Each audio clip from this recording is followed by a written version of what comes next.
shower rough-in we're including temperature control valve here. This is a kohler. This is a diverter.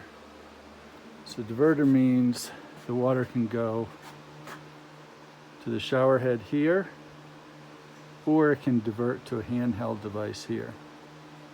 What was difficult is this has to be level horizontally, and this has to be level vertically, and this has to be in line vertically.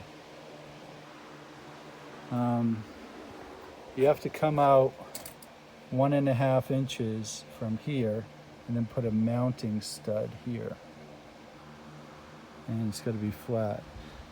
Same thing here. This is 1.5 inch space, then a mounting stud.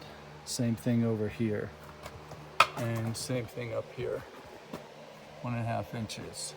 So it's all on the same plane.